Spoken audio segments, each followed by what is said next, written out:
Okay, so we can probably start. Ivan, Iorsh, please. Yeah, thank you, Mikhail. So I started my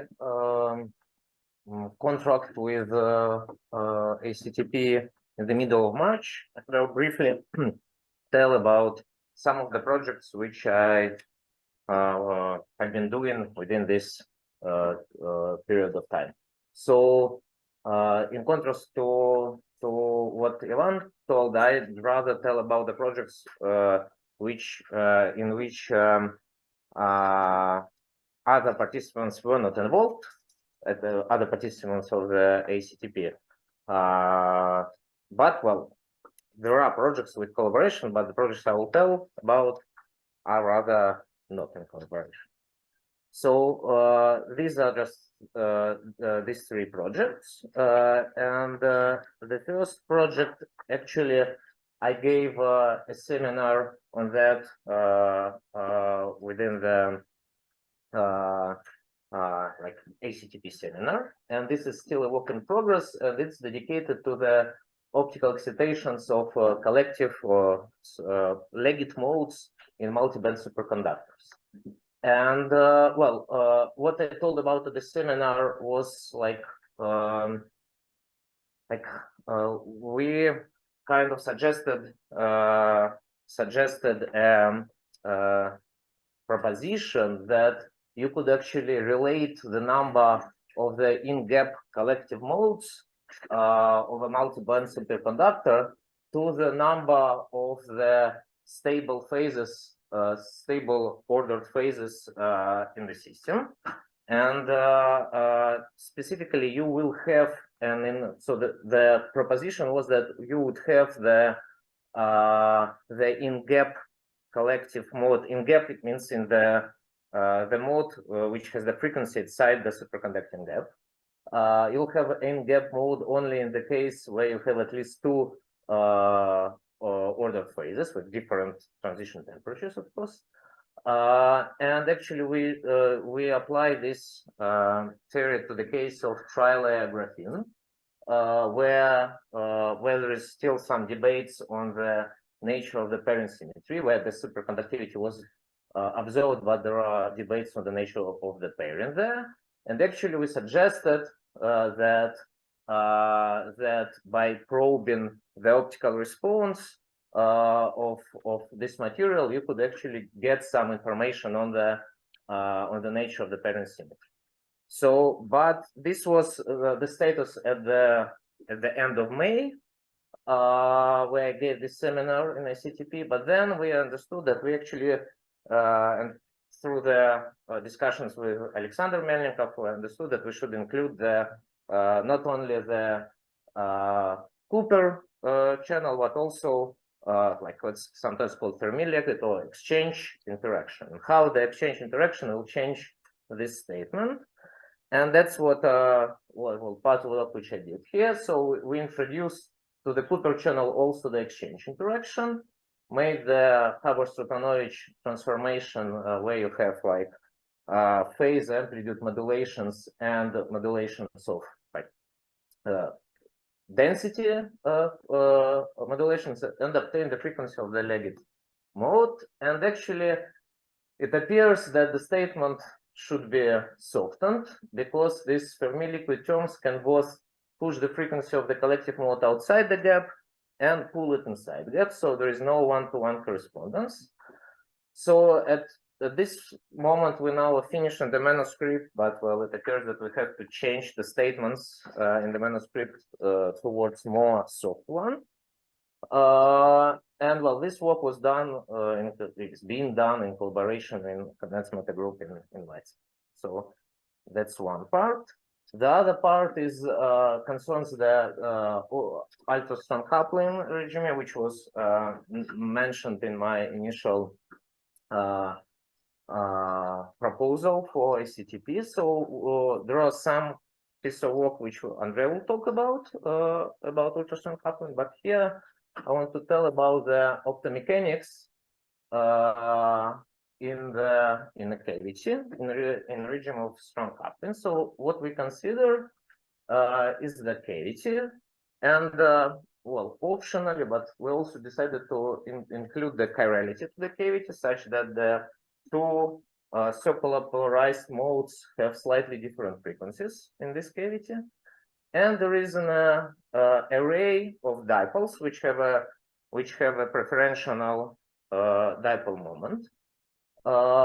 And this is the Hamiltonian of the system, and we wanted to see what coupling. So can we actually what is the emergent interaction between these dipoles due to the coupling to the vacuum fluctuations of the electromagnetic field? And we used the Born-Oppenheimer approximation. So at the first point, we removed the mechanical degrees of freedom and obtained the ground state energy of the system as a function of phi's, are the directions of the dipole moments of the individual two-level systems. And actually, like ground state energy depends on the fourth root of the light matter coupling coefficient, and it's proportional to the squares of cosines of the relative angles. Also, the system in the presence of the chirality, which is defined by this, well, it's a magnetic field, but which acts only on the photonic degree of freedom. And it has a orbital angular momentum, which is just the difference of the occupancies of the photonic modes when with one circular polarization and with another in the ground state. And it's proportional to, well, the lowest order to square of the coupling parameter and the linear magnetic field. And from this, we derive an effective Hamiltonian for the mechanical degrees of freedom. And you can see that, well, it consists of the center of mass motion, which is coupled to the photonic angular momentum. Plus, it contains the part which corresponds to the relative motion. It actually is very similar to the model of what's called the quantum rotor model, where you have the rotors which are rotating and interacting with respect to each other. So this is the work in progress. Here we show how, depending on the parameters G and B, so this is the LCM is quantized. It corresponds to some integer numbers, 1, 2, 3, and so forth, because they have periodic boundary conditions. And here we plot how this number changes for different parameters in the ground state. And you can see that we have a switch from the uniform ground state to the orbital momentum line. Do I have? Yes, probably 3-4 minutes. Okay, so the final part is more like close to the immediate experiments. So this work was a long-going project with our colleagues, experimentalists from ICMO University. There, they actually, what they do, they made the photoluminescence microscopy of the strain-induced quantum emitters in two-dimensional materials. There was actually not fully closed question on how, what is actually the source of the emergence of the quantum emitters in two-dimensional materials when you strain them. There are several explanations. And what they managed to do, they managed to make super resolution mapping of the position of these quantum emitters, and they managed to overlap it with the atom force macroscopy data on the profile of your two-dimensional material. So what we did, we actually also, this is the profile of the depth, and this is the positions of the emitters. And what we did, we actually took the map of the heights of the emitter. From that, we using finite element method, we obtained the strain tensor components, and from strain tensor components, we obtained how the energy of the excitons should shift in real space. And what we found is that there is a good coincidence between the positions of the emitters and the areas where the energy of the dark exciton coincides with the energy of vacancies in two-dimensional materials. In the Wolfram, the disilicate of Wolfram, tungsten disilicate. And this allowed to make, to say that probably we confirm that the origin of the two-level system is just the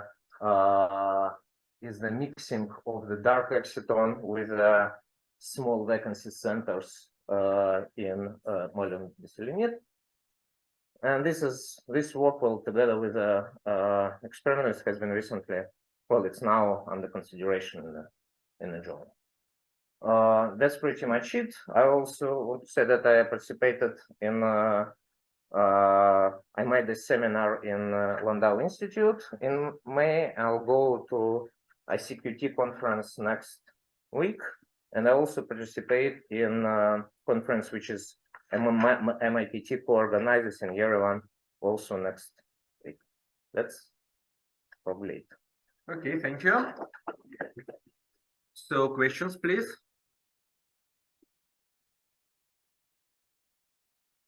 I have a non-scientific question, if I'm allowed. Mm-hmm. So, your situation is a bit different from other PIs because you were offered initially 1 year with potential extension. So, are you interested in extension? No. So, as far as I understand, you offered me the 1 year contract partially because I stated that I'm looking for the positions. And I found the position, and I actually will leave by the end of my contract. So I'll finish my contract. Oh.